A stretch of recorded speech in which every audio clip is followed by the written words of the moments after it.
तो नमस्कार मेरे प्यारे बच्चों, सुप्रभात। कैसे हैं आप सब लोग? उम्मीद करते हैं सब लोग खुशहाल होंगे। तो मेरे प्यारे बच्चों, आज का टॉपिक जो है आपको मैं बताने जा रहा हूँ मुनाफा और नुकसान का।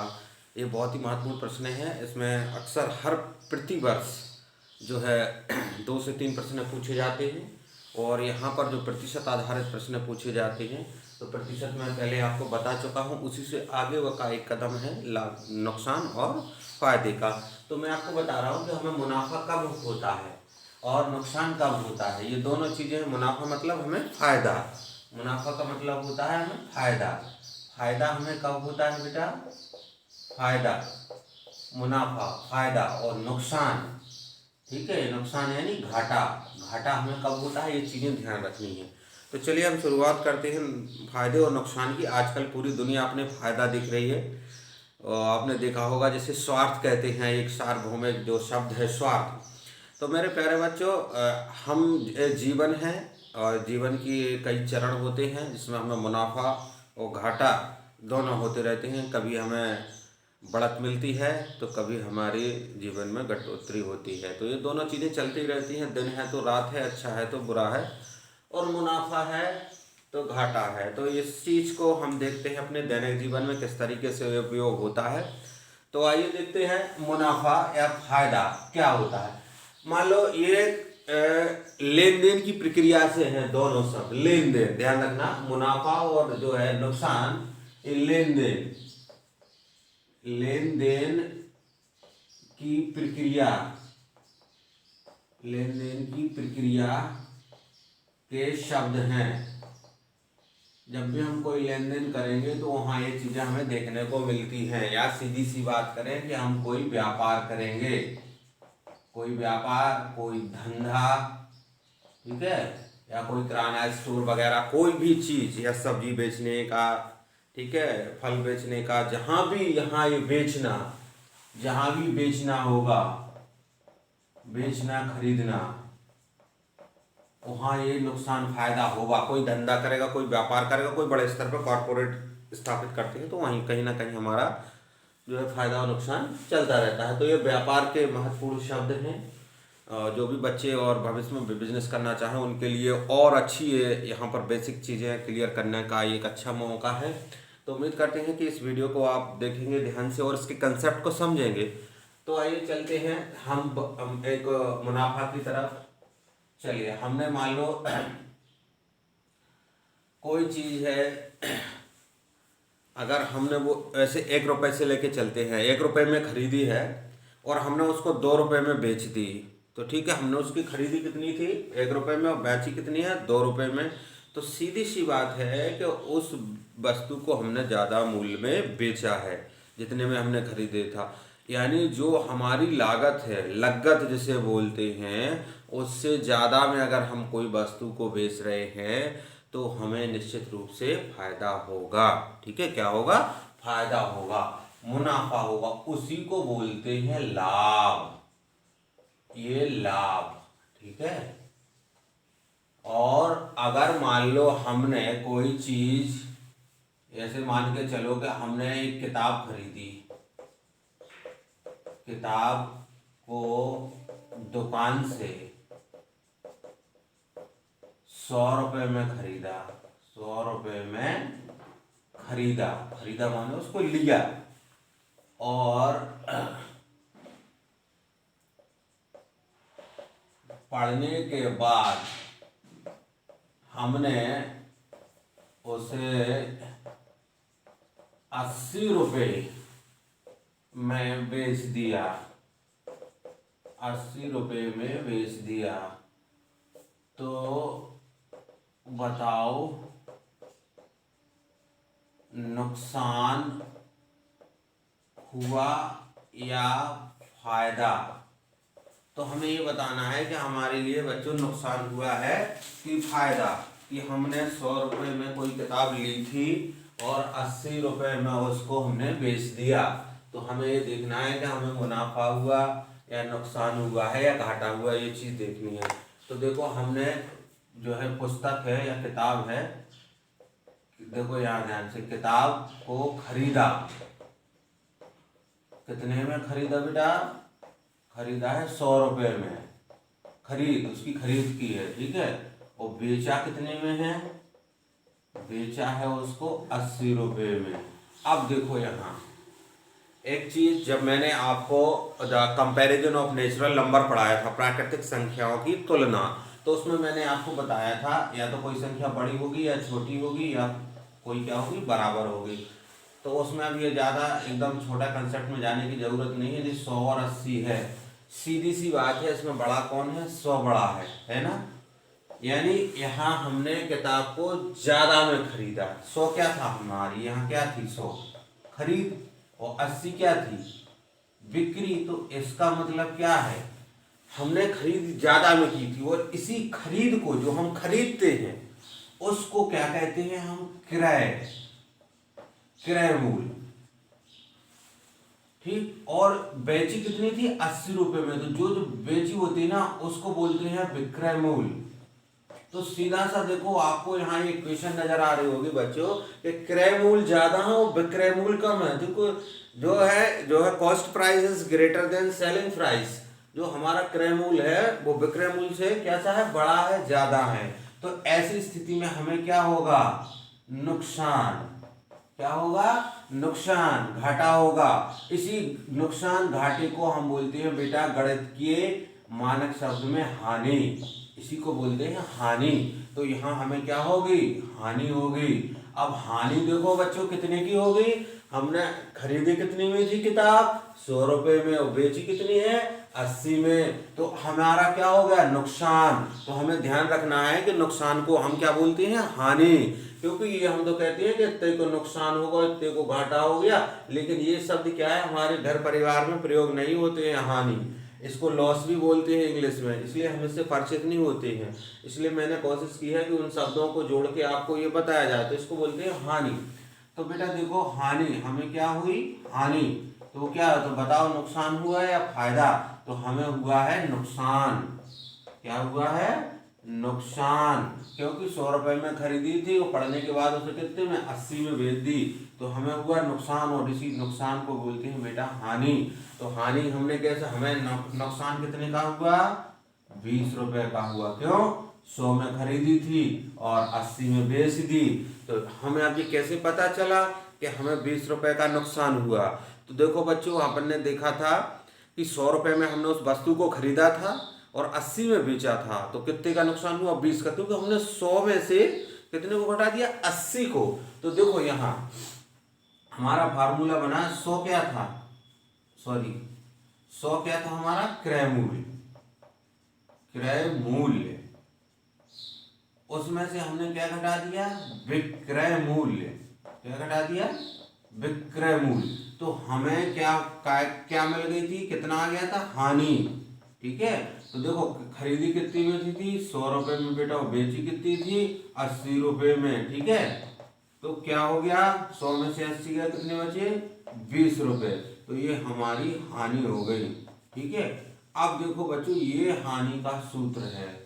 तो ये हमें ध्यान रखना है, डायरेक्ट बच्चे को सूत्र नहीं बताना है, उसको पहले हानि क्या है, क्रय क्या है, विक्रय क्या है, उसका एक क्लियर कॉन्सेप्ट माइंड में होना चाहिए, तब जाके बच्चा उसके आधार पर एक क्वेश्चन कर पाएगा, ठीक है। तो ये सीधा सा है, जब मैं भी पढ़ता था तो इसको हानि को सीधा रट लिया था, हानि बराबर क्रय मूल्य ऋण विक्रय मूल्य। साला 2 साल बाद तो पता ही चला था कि हानि क्या, हानि कद की हुआ है, और जो है विक्रय मूल्य किसे कहते हैं। तो ये देखो, वो बच्चे जो सुदूर क्षेत्र से हैं, जिन्हें नहीं पता इन टर्मों का, ये टर्म है ना, ये टर्म यानी पद, ये शब्द, उनसे परिचित नहीं होते, वो जानते हैं कि, लेकिन हमें उनकी भाषा में लोकल फॉर वोकल का ध्यान रखना है। चूंकि जो राष्ट्रीय नई शिक्षा नीति 2020 आई है, उसमें हमें दिखाया गया है और टीचर्स के लिए गाइडलाइन दी गई है कि बच्चे को उसकी लोकल भाषा में समझाया जाए, उससे जोड़ के समझाया जाए।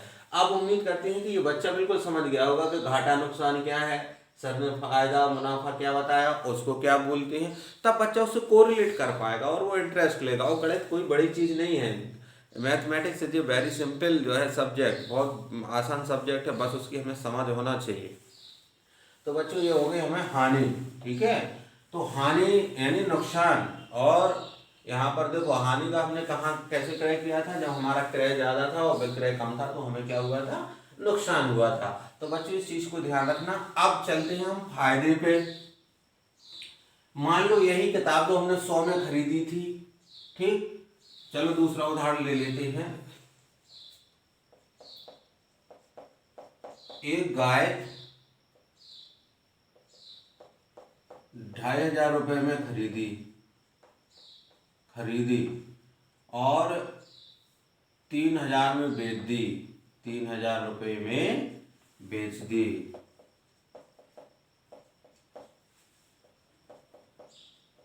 गाय पर लाभ हुआ, देखो कितना। तो हम ये देखें गाय खरीदी कितने में थी बेटा, खरीदी यानी क्रय मूल्य, क्रय मूल्य कितना था गाय का बेटा 2,500 रुपए, ठीक है। और विक्रय मूल्य कितना था, बेची कितनी में है, विक्रय मूल्य ये है आपकी 3,000 रुपए में, ठीक है। तो अब यहाँ देखो, ये हम यहाँ तुलना करेंगे। देखो जैसे ये 3,000 है और ये 2,500 है, तो इसमें अगर संख्याओं की तुलना करेंगे तो कौन बड़ा है, 3,000 बड़ा है ना, है। और यहाँ 3,000 क्या है, ये विक्रय मूल्य, विक्रय मूल्य। और ये क्या है, निशान लगा दिया, 2,500 क्या है, क्रय मूल्य। देखो यहाँ विक्रय मूल्य ज्यादा है, देखो ये बड़े का निशान लगाना ज्यादा है, किससे, क्रय मूल्य से। तो हमें होगा क्या, फायदा, क्योंकि हमने कम में खरीदी है और ज्यादा में बेची है, कम में खरीदा है और ज्यादा में बेचा है, तो होगा फायदा या नफा, इसे बोलते हैं नफा, या इसी को मुनाफा, उर्दू शब्द सा है जो भी हो, मुनाफा। इसी को बोला जाता है बेटा लाभ, यानी लाभ। लाभ कब होगा, जब हम कोई वस्तु कम में खरीदेंगे और ज्यादा में बेचेंगे, तो हमें ऑब्वियसली लाभ होगा। तो लाभ देखो, अब जैसे कितने का लाभ हुआ, 2,500 में खरीदी थी, 3,000 में बेच दी, तो कितने का हुआ, 500 रुपए का हुआ। कैसे जाना, हमने जब देखो विक्रय मूल्य में से, विक्रय मूल्य से हमने क्या घटा दिया, क्रय मूल्य, तभी तो हमें पता चला कि 500 रुपए का लाभ हुआ, फायदा हुआ, मुनाफा हुआ। क्यों कि हमने कितने में, देखो 2,500 में खरीदी थी और 3 में बेची है, यानी ज्यादा में बेची है। 2,500 में खरीदी थी, 3 में बेची है, तो यानी 500 रुपए का फायदा हुआ। अब वो कैसे पता चला हमें 500 का हुआ, तो देखो विक्रय मूल्य, विक्रय मूल्य बेची कितनी में थी हमने, 3,000 रुपए में, और खरीदी कितनी थी, 2,500 रुपए में। तो देखो इसको सीधा सीधा माइनस कर देंगे, 500 रुपए, ठीक। तो ये हमारा क्या आ गया, लाभ। तो ये हमारा लाभ का सूत्र बन गया, यानी कि लाभ जब भी निकालेंगे विक्रय मूल्य में से क्रय मूल्य को घटा देंगे, ये हमारा सूत्र बन गया। बस अब यहाँ बच्ची क्या, डायरेक्ट रख दो, विक्रय मूल्य कितना था, देखो 3,000, और खरीदा कितना था, 2,500 में, कितना हो गया फायदा, 500 रुपये हो गया। यही वो सूत्र है, गणित कुछ अलग से नहीं है। पहले उसके हमें कंसेप्ट बैठाना है कि बच्चे को पता कैसे चल रहा है कि इसमें फायदा हो रहा कि नुकसान हो रहा और कितने का हो रहा है। बस उसको फिर हमें ये बाएं पक्ष और दाएं पक्ष उसका नियम लगा देना है, समीकरण के रूप में लिख देना है, क्लियर। अब हम डायरेक्ट कहेंगे बच्चे ये हानि का सूत्र है, ये याद कर लो, ये लाभ का है। बच्चा एक दिन आएगा, दूसरे दिन स्कूल नहीं आएगा कि भाड़ में जा पका तो रहे मास्टर साहब। तो इससे अच्छा है बच्चों को पकाना नहीं है, उन बच्चों को कॉन्सेप्ट क्लियर करना हो। यही हमारी राष्ट्रीय शिक्षा नीति कहती है नहीं, और उसमें प्रयास करते हैं कि बच्चे को समझ में आ जाए। बच्चा एक बार उसमें एंट्री मार जाए ना, इंटरेस्ट भर आ जाए, कोई भी चीज़ है हम आप हैं, जिस चीज़ में हमें इंटरेस्ट होता है हम बार बार करते हैं। और जिस दिन बच्चे का गणित के प्रति इंटरेस्ट हो गया, समझ लेना वो धमाका मना देगा। रामानुजन, कई रामानुजन पैदा हो जाएंगे इंडिया में, ये बिल्कुल फैक्ट है। बच्चे को एक बार जोड़ो तो ये कई छोटी छोटी चीज़ें हैं जो मैं भी एक प्राइमरी स्कूल से पढ़ा हूँ, तो बाद में मेरे को समझ में आया कि यार ये सब चीज़ें तो हमारे घर पे होती हैं। लेकिन टीचर आता, हाँ गुड मॉर्निंग बच्चों, दिस इज फलाना और दिस इज ढिकाना, और इसको इक्वल टू और फलाना टू, और इसमें से ये माइनस किया वो माइनस किया। यार क्या बच्चे समझेगा, बच्चे के साथ कनेक्ट हुई उसकी भावनाओं के साथ जुड़िए, उसको पार्टिसिपेट कीजिए। जब पार्टिसिपेशन होगा ना दोनों तरफ से, तब आएगा गणित में मजा। हो गणित अगर ये वास्तव में नई राष्ट्रीय शिक्षा नीति लागू होती है तो ज़्यादा समय नहीं है, एक से एक रामानुजन पैदा होंगे, ये बिल्कुल गारंटेड है। क्योंकि उसमें जो कॉन्सेप्चुअल चीज़ दी है कि हमें बच्चे को कैसे इंटरेक्ट करना है, बच्चे को जोड़ना कैसे, बच्चा धमाल मचा देगा।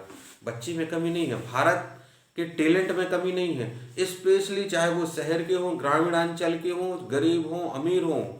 देखो योग्यता गरीबी और अमीरी से नहीं आती है, योग्यता जो है आपके विचारों से, आपकी समझ से आती है। तो बच्चे को हम जितना समझ पा रहे हैं हम उतना उसको समझा पा रहे हैं, वो कितना उसको ग्रहण कर पा रहा है। और एक बार जब मोमेंटम बन गया ना बच्चा का, तो बच्चा हमें खुद कहेगा कि सर यहाँ ऐसे करना है। तो हमें इस तरीके से हमें अपने भारत के बच्चों को, अपने ग्रामीण के, अपने शहरी क्षेत्र के बच्चों को गणित से लगाव पैदा करना है। और कोशिश कीजिएगा कि जो घर पे चीज़ें हैं, प्रैक्टिकल चीज़ें हैं, उनसे जोड़ के देखिएगा, तब बच्चा बड़ा इंटरेस्ट लेता। क्या है, टीचिंग को, पढ़ाई को, वो एक समय था जब आश्रम पद्धति चलती थी, यूनिपोलर सिस्टम था, यानी एक ध्रुवीय शिक्षा। आज है बाइपोलर। बच्चे का इन्वॉल्व होना बहुत जरूरी है।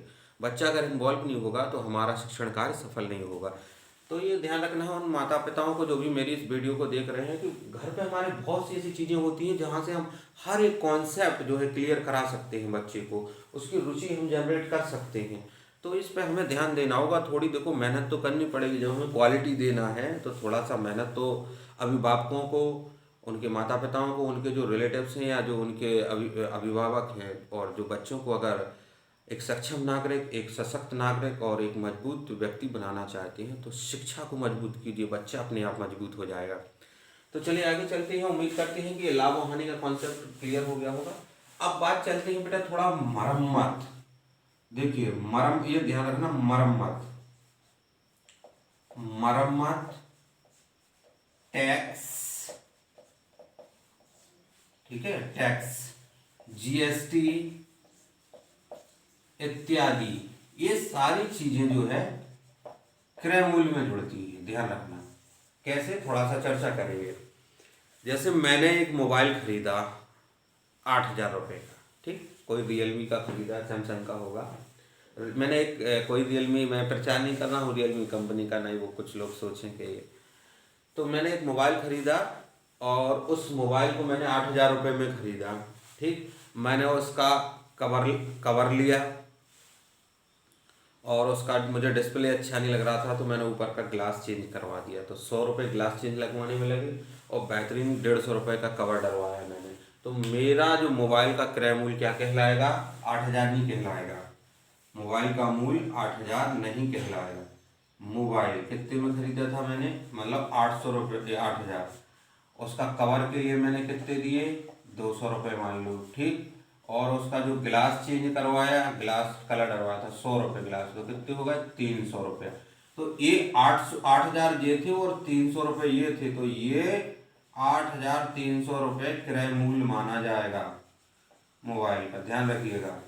तो ये उसमें जो भी हमारा भाड़ा, मरम्मत, टूट फूट कोई अगर वस्तु है तो उसी जो क्रय मूल्य में जुड़ जाती है। उसको ऐसे समझ लो कि मैं झांसी से सरिया लाया, सरिया जानते हो छत के लिए लगता है ना, तो सरिया झांसी से लाया 5,000 रुपये का सरिया छत के लिए, और गाड़ी वाले ने भाड़ा ले लिया 1,000 रुपया।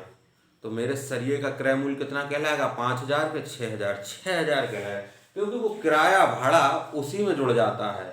क्योंकि हमने वो किराया किसके लिए दिया, सरिया के लिए दिया ना, सरिया के लिए दिया, तो वो उसी सरिया का क्रय मूल्य माना जाएगा। तो कहने का मतलब है कोई भी वस्तु जो हम खरीदते हैं, खरीदने के बाद हमने उसमें मरम्मत कराई या कोई टैक्स लगा, जैसे सड़क टैक्स हुआ या कोई जीएसटी हुआ, जो वगैरह वगैरह जो भी टैक्स थे, या अतिरिक्त चार्ज लगा, कस्टम ड्यूटी लगी, अगर बॉर्डर से कोई चीज़ अंदर हमने मंगाई, तो वो सारी चीज़ें उसमें हमारी कॉस्ट प्राइस में जुड़ जाती हैं, यानी जो हम खरीदते हैं उसी में जुड़ जाती हैं, क्योंकि वो हमने उसी के लिए तो दिया है, उसी के लिए तो दिया है, ठीक। तो वो हमारे उस क्रय मूल्य में जुड़ जाएंगे। बच्चे अक्सर गलती कर देती हैं। प्रश्न ऐसे आता है कि मोहन ने एक मोटरसाइकिल 10,000 रुपये में खरीदी, ठीक, और उसको गाड़ी के कागज बनवाने में 2,000 रुपये लगे, एनओसी वगैरह जो भी होती है, लाइसेंस वगैरह। तो गाड़ी कितने में खरीदी उसने, तो 10,000 में वो खरीदी और 2,000 रुपये उसके, मान लो आप ऐसे समझ लो कि 2,000 जो रुपये हैं उसने कोई भी बीमा करवाया है, तो वो 2,000 उसी गाड़ी में जुड़ेंगे। तो कहते हैं कि मैं कंप्लीट गाड़ी पूरे खर्चे की 12,000 की मानी जाएगी, तो गाड़ी का क्रय मूल्य 12,000 माना जाएगा, ठीक। तो ये हमारा कहने का मतलब है कि कोई भी मरम्मत, टूट फूट होती है, उसकी रिपेयरिंग होती है, तो वो सब क्रय मूल्य में जुड़ेगी, ठीक है। काय में जुड़ेगी, क्रय मूल्य में जुड़ेगी। उसको देखो एक सरल भाषा में ऐसे समझ लो कि जैसे मैं उसको दे रहा था काय का, सरिया का उदाहरण, कि मैं 5,000 रुपये का सरिया लाया। कहाँ से लाया? देखो 5,000 का, ऐसे मान लो मैं 5,000 रुपये का सरिया लाया झांसी से। 1,000 रुपये मैंने लोडर वाले को दिए, पिकअप वाले को दिए, तो मैं उसको कितने रुपए दिए? 6,000। तो मेरे सरिया का मूल्य कितना हो गया? 6,000 हो गया। वो 5 नहीं माना जाए क्योंकि उसका किराया भाड़ा भी उसी सरिये के लिए दिया है, तो 6,000 किराया हो गया। क्योंकि 1,000 रुपये क्या है? 1,000 है भाड़ा का गाड़ी का, तो ये पूरा क्रय मूल्य है वो 6,000 माना जाएगा। ठीक है, 6,000 माना गया। अब मैंने आगे सरिया को मान लो 7,000 रुपये में बेच दिया। कितने में बेच दिया? 7 में। तो बताओ मुझे फायदा होगा या नुकसान होगा? ऑब्वियसली बात है, फायदा होगा, क्योंकि 6,000 में खरीदा है, 7 में बेच दिया, 1,000 का फायदा हो गया। अब बच्चे क्या करते हैं? 7,000 में से 5,000 घटाते हैं और 2,000 फायदा। गलत, क्योंकि आपने बीच में ये 1,000 मिस कर दिया है, सॉरी 1,000 मिस कर दिया है। ये जो भी मरम्मत है वो हमारे क्रय मूल्य में जुड़ेगी, इस चीज को आपको अच्छे से ध्यान रखना है। ठीक है, तो यानी हमने 5 में खरीदना था, एक हमारा भाड़ा लग गया, 1,000 तो कितना हो गया? 6,000 हो गया। तो 7,000 में बेच दिया, तो 7,000 में से 6,000 हमने घटा दिए, तो इस तरीके से हमारा 1,000 लाभ हो गया। ठीक है, तो मेरे प्यारे बच्चों, उम्मीद है कि आपको ये समझ में आ गया होगा कि हानि का ये सूत्र कैसे आया, लाभ का कैसे आया। और जो भी नए व्यूअर्स हैं, शायद उन्हें अगर कोई कन्फ्यूजन हुआ हो तो वो भी शायद क्लियर हो गया हो। तो अगर बच्चों वीडियो अच्छी लगी और नए व्यूअर्स जो भी मुझे पहली बार इस यूट्यूब चैनल पर देख रहे हैं, और वीडियो अगर अच्छा लगा तो वीडियो को लाइक ज़रूर करिएगा, क्योंकि उससे हमें अप्रिसिएशन मिलता है कि हमारा कंटेंट अच्छा है, आप लोगों को पसंद आ रहा है। तो वीडियो को लाइक करिएगा, चैनल को सब्सक्राइब करिएगा, और जिनने पहले से कर रखा है उनका बहुत बहुत आभार। और वीडियो को ज़्यादा से ज़्यादा शेयर कर दीजिएगा, जिससे कि ये छोटे छोटे कंसेप्ट हैं और बच्चे समझ सकें, नए व्यूअर समझ सकें, जिससे हम एक गणित की समझ हम पूरे भारत में विकसित कर सकें। आप सभी का वीडियो को देखने के लिए हृदय से बहुत बहुत धन्यवाद।